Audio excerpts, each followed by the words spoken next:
ومن أحسن قولا ممن دعا إلى الله. Yang lain Urwah bin Zubair rahimahullah. Urwah bin Zubair juga adalah salah satu orang yang sangat luar biasa, terkenal dengan kesolehannya. Urwah bin Zubair ini anaknya Zubair bin Awam. Zubair bin Awam adalah salah satu 10 orang yang dijamin masuk surga. Anaknya Urwah. Urwah bin Zubair ini pernah duduk bersama dengan teman-temannya. Ada Abdullah bin Zubair, saudaranya sendiri, yang terkenal. Abdullah bin Zubair salah satu perawi hadis, yang terkenal nanti sempat jadi khalifah beberapa saat. Kemudian ada Abdul Malik bin Marwan. Dan ada lagi satu adiknya Abdul Malik bin Marwan. Duduklah mereka di depan Ka'bah lagi ngobrol anak-anak muda ini. Kemudian mereka sambil berkata, cobalah kita saling memohon kepada Allah, berharap sesuatu yang paling dia harapkan di depan Ka'bah. Siapa tahu Allah kabulkan. Berkatalah Abdullah bin Zubair, saya berharap menjadi khalifah, menguasai Hijaz, Mekah dan Madinah. Lalu adiknya berkata, adiknya lagi, yang satu mengatakan, saya mau menjadi penguasa Khurasan, wilayah Persia. Abdul Malik mengatakan, kalau itu angan-angan kalian, maka saya berharap menjadi khalifah muslimin secara umum, menguasai semua wilayah Islam. Tiga-tiganya sudah berangan-angan, lalu mereka kembali kepada Urwah. Wahai Urwah, kalau kamu bagaimana? Kata Urwah, semua yang kalian harapkan duniawi, berharap menjadi khalifah, berharap menguasai ini dan seterusnya. Kalau saya berharap menjadi seorang alim ulama muslimin, mengajarkan mereka tentang halal haramnya sang pencipta Allah, dan saya berharap balasan darinya. Maka selesailah, bubarlah mereka ini. Ternyata subhanallah, angan-angan itu dikabulkan oleh Allah. Abdullah bin Zubair sempat menjadi khalifah beberapa bulan, adiknya juga sempat menjadi gubernur di Khurasan. Abdul Malik setelah itu menjadi khalifah muslimin yang besar.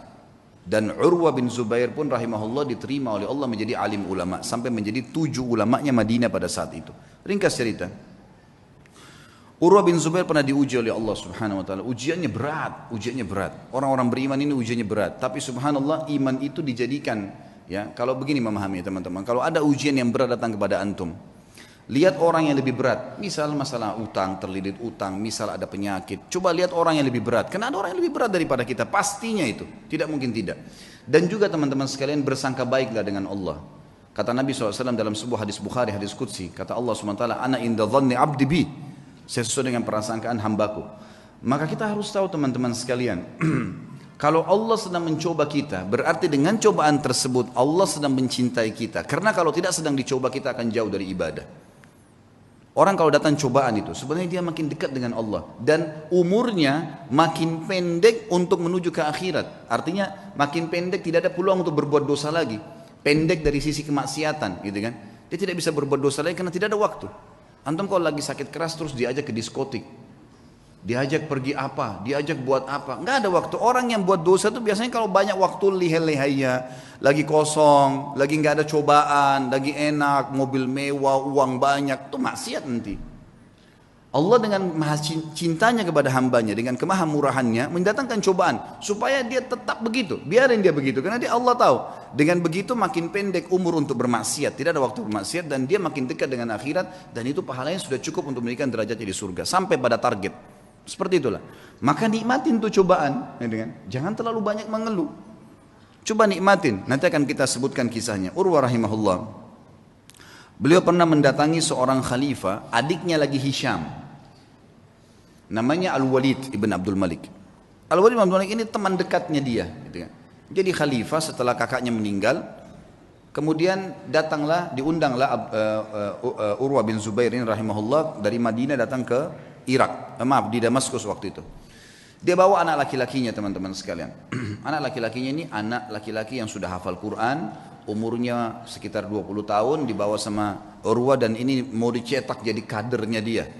Dan waktu itu kebetulan tidak ada anak laki-lakinya kecuali ini, 1 orang. Dia punya 4 orang anak, 3-nya perempuan. Dia banggakan anaknya, dibawalah sama dia. Ringkas cerita, begitu memasuk istanahnya Al-Walid rahimahumullah, kemudian anaknya berkata, ayah, saya ingin melihat kuda-kuda kerajaan, bisa nggak? Oh ya silahkan, kata ayahnya. Saya akan bertemu dengan Amir Mu'minin, ngobrol, kamu silahkan lihat. Dia lihatlah. Lagi ngobrol nih, Urwah bin Zubair sama Khalifah Al-Walid lagi asyik ngobrol, tiba-tiba datang berita. Seorang pengawal masuk ketakutan, tiba-tiba memotong pembicaraan khalifah, dan ini adabnya pada saat itu, ada peraturan di kerajaan tidak boleh memotong pembicaraan khalifah kecuali penting sekali. Datang ketakutan dan akhirnya dia mengatakan, saya harus memotong pembicaraan Anda. Kata Al-Walid, kenapa kamu ini? Ada apa memotong pembicaraan saya? Sahabat saya baru datang terus tiba-tiba dipotong. Ada penting? Ada penyerangan musuh? Dia bilang, enggak Amir Mu'minin, ada penting tapi bukan penyerangan musuh. Anaknya Tuan Urwah mati tadi di kandang kuda, waktu dia lagi nonton kuda Anda, kuda kerajaan, saking asyiknya sampai kami sudah menahan tapi dia tetap mau mendekat. Ada satu ekor kuda mengangkat kakinya, menendang dadahnya, mati, sekarang tergeletak mati. Kami bingung mau ngapain nih. Anaknya tadi satu-satunya laki-laki umur 20 tahun mati. Al-Walid kaget, ini yang tendang kudanya dia, mati di kerajaan dia. Tetap dia shock gitu kan, tidak enak. Tapi subhanallah dia balik ke arah Urwah senyum. Urwah senyum. Lalu Urwah mengatakan, Inna lillahi wa inna ilahi raji'un. Berikan jenazahnya biar saya yang urus. Dengan sangat tenang, dia turun dari duduk tadi bersama khalifah, dia lihat jenazah anaknya, ditutup matanya, diuruslah jenazahnya sama dia, dimandikan. Kata perawi kisah ini, tidak ada setetes pun air mata yang jatuh dari matanya Urwah. Dia urus jenazahnya, selesai. Kemudian dia bilang sama Walid, saya mau turunkan anak saya di kuburan sendiri. Baiklah, turun. Begitu turun subhanallah di kuburan. Dalam kisah ini dikatakan ada satu penyakit teman-teman. Penyakit ini saya tidak tahu dalam bahasa Indonesia, tapi dalam bahasa Arab disebutkan gargarina namanya. Gargarina ini penyakit harus amputasi, nggak bisa enggak. Kalau kena itu biasa ada di jenis-jenis tanah tertentu. Jadi orang turun tidak pakai sendal. Di zaman dulu itu bisa kena dan itu tidak ada obatnya zaman dulu. Harus dipotong. Dia membusuk tiba-tiba kakinya. Urwah rahimahullah begitu turun, taruh jenazah anaknya, begitu sudah keluar, pas keluar kakinya kena gargarina itu. Kena penyakit, tiba-tiba membusuk, ya. Kalau kita mungkin bonyok gitu ya, sudah mulai menghitam, tiba-tiba dalam sekejap. Lalu waktu Urwah mau jalan nggak bisa, dicek ada tabib, ada Walid datang situ, khalifah juga lihat ini kenapa nih, panggil tabib, kata ini kena gargarina. Apa solusinya? Harus dipotong. Dalam waktu yang sama nih, anaknya baru mati ditendang kuda, dikubur pada saat itu, dia pun kena penyakit ini, harus potong kakinya. Amir Mu'minin Walid bilang, coba tanya jalan keluar, ada obat? Nggak ada, ini nggak ada lain. Baiklah. Kata Urwah, waktu ditanya, bagaimana Urwah? Senyum. Inna lillahi wa inna ilaihi raji'un. Udahlah, potong aja. Potong kaki ini, bukan potong daging biasa.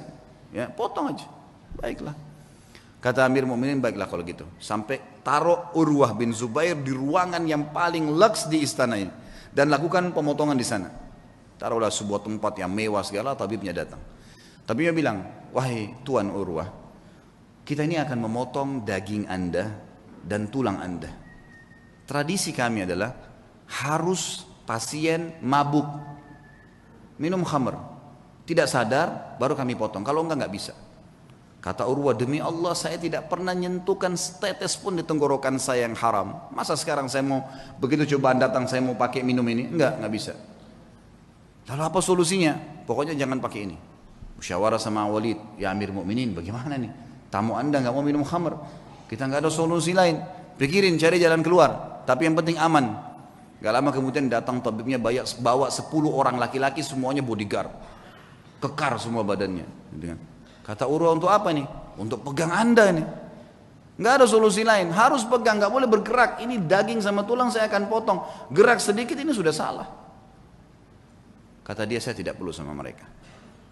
Lalu apa jalan keluarnya, wahai Tuan? Kaki Anda harus dipotong, kalau enggak nyebar ke seluruh tubuh. Saya akan bertasbih dan bertahlil, berzikir kepada Allah. Kalau kau lihat wajah saya sudah merah, potong kaki saya. Kata tabibnya, ya sudah. Mau apa ini? Nggak ada solusi lain. Baiklah.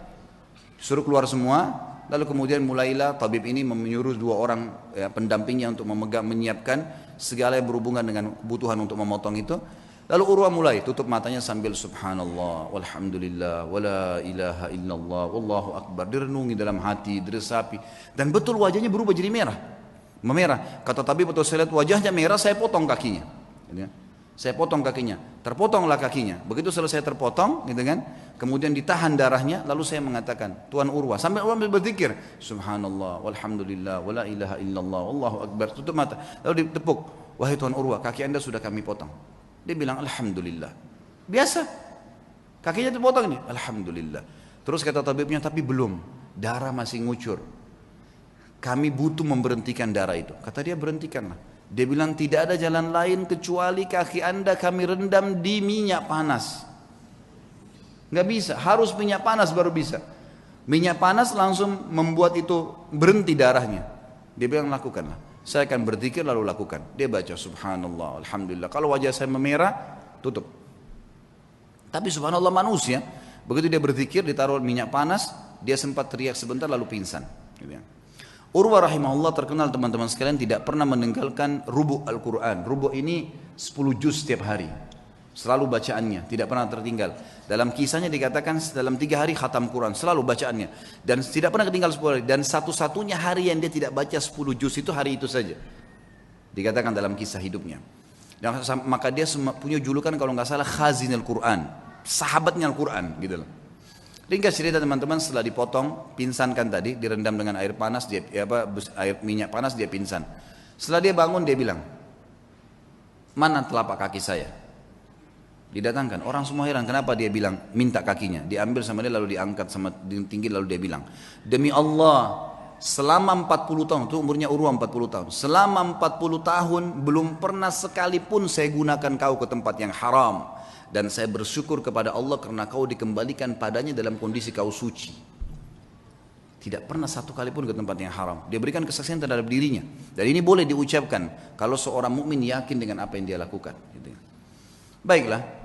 Kemudian setelah itu dia pulang ke Madinah teman-teman sekalian.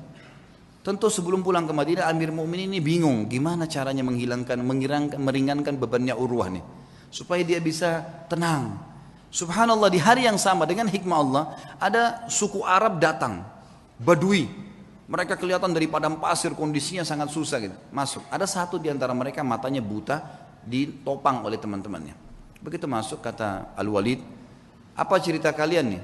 Dari mana kalian? Kami dari kampung ini kami butuh ini dan seterusnya. Terus ini yang buta kenapa nih? Ceritalah. Walid ini bilang, saya tidak tahu kenapa saya tanya. Kata yang buta itu, wahai Amir Mu'minin, saya pemimpin mereka. Saya kepala sukunya. Dan saya ini Amir Mu'minin adalah orang yang paling sehat dulunya. Mata saya sehat, orang yang paling kaya dan paling banyak keturunan saya. Tapi keadaannya sekarang jadi begini. Kata Amir Mu'minin, memang apa ceritanya kamu nih? Dia bilang ceritanya begini Amir Mu'minin. Satu malam saya sedang jalan sama istri sama anak saya semua sama dayang-dayang saya. Jumlahnya banyak nih, ratusan orang. Semua harta saya bawa. Saya mau pindah kota. Kami turun di sebuah lembah, tiba-tiba waktu lagi tidur malam, ada banjir nggak tahu dari mana di padang pasir tuh lembah, mengangkat semuanya, kemah-kemah, harta, unta-unta, semua anak istri saya mati semuanya. Terbawa dengan air, banjir tiba-tiba, nggak tahu dari mana. Ini kisah nyata, semuanya hilang. Ya. Dia bilang saya pun menyelamatkan diri saya dengan bergelantung di sebuah pohon yang masih ada di situ. Saya pegang. Pada saat saya lagi pegang pohon itu, saya melihat air sudah hilang, gitu, sudah mulai reda. Tinggal ada satu ekor unta yang terikat di tali tadi dan ada anak saya tergantung dengan bantal tidurnya itu di sebuah ranting pohon gitu. Maka saya pun turun melihat anak saya masih hidup, saya pun coba selamatkan dia. Saya biarkan anak saya itu, kemudian saya kembali ke unta tadi ingin membuka talinya. Waktu saya ingin membuka talinya, saya dengar anak saya menangis. Saya balik, ternyata leher anak saya, kepalanya sudah di mulut serigala. Dia bilang saya balik mau kejar udah nggak bisa, anak saya sudah dibawa lari sama serigala itu. Maka saya cuma mau selamatkan diri saya sendiri. Begitu saya balik ke arah unta ini mengangkat kakinya dan menendang ke mata saya sehingga saya buta. Maka dalam satu malam Amir Mu'minin saya jadi orang yang buta, jadi sakit, anak istri saya hilang, harta saya semua habis. Kata Amir Mu'minin Al-Walid, alhamdulillah yang telah mengutus kamu datang ke sini. Berikan semua apa yang dia mau orang ini, penuhi semua kebutuhannya dan bawa dia kepada Urwah, suruh ceritakan kisahnya. Diceritakan lagi kisahnya untuk meredam. Ya ternyata di atas Urwah masih ada yang lebih berat gitu. Urwah berterima kasih pada Walid, kemudian dia pulang ke Madinah. Waktu pulang ke Madinah, orang-orang semua pada datang nih. Sabarlah, beginilah, begitulah, dan seterusnya. Saya sebutkan dalam bahasa Arab ya. Kemudian pada saat orang banyak mengatakan kepadanya, sabarlah dan seterusnya, lalu dia mengatakan pada tamu-tamunya, la yakhluwannakum ma tarawun. Jangan sampai kalian merasa sedih dengan apa yang kalian lihat. Atau kalian mungkin menganggap ini sesuatu yang berat. Faqad wahaballahu azza wa jalli arba'a minal banin. Sesungguhnya Allah mengaruniakan saya 4 anak. Fa akhadha wahidan, dia mengambil satu, wa abqali thalathan, dan masih memberikan saya 3. Falahul hamd, maka saya bersyukur dengan itu, dengan matinya anak saya. Wa a'tani 4 minal atraf, dan memberikan kepada saya 4, 2 tangan 2 kaki. Fa akhadha minhu wahidan, dan dia cuma ambil 1 saja. Wa abqali thalathan, falahul hamd, dia meninggalkan 3, saya bersyukur dengan itu. Kakinya dipotong bisa bersyukur, luar biasa ya. Fa wallahi, demi Allah, dia bilang, dia motivasi dirinya dan juga motivasi kepada orang yang dengar. Lau akhadallahu minni qalila, kalau seandainya Allah mengambil sedikit dari saya, faqad abqali katsira, dia telah meninggalkan buat saya hal yang banyak. Fa in ibtalani marrah, kalau dia coba saya dengan 1 kali, faqad talama afani marrat, dan dia telah memaafkan saya dan menyelamatkan saya dalam banyak kejadian yang lain. Semua orang pun akhirnya berterima kasih pada Urwah, dan akhirnya mereka pergi. Dan beliau berkata kepada anak-anaknya pada saat itu untuk menjelaskan apa yang membuat dia kekar seperti itu. Ya baniya, wahai anak-anakku, yang masih hidup ada 3 orang, ada istrinya, semua keluarganya masih ada. Ta'allamul ilm, belajarlah ilmu agama yang benar. Wa'tuhu haqqah, dan lowongkan waktu untuk itu, kasih haknya. Jangan cuma anggap remeh kapan ada waktu ta'lim, enggak. Lowongkan waktu, harus setiap hari dengar ilmu. Innakum in takunu sighara qaumin, kalau seandainya hari ini kalian menjadi orang yang kecil, fa'asallahu an yaj'alakum bil ilmi kubara'al qaum, maka satu waktu pasti Allah jadikan kalian orang yang besar karena ilmu itu.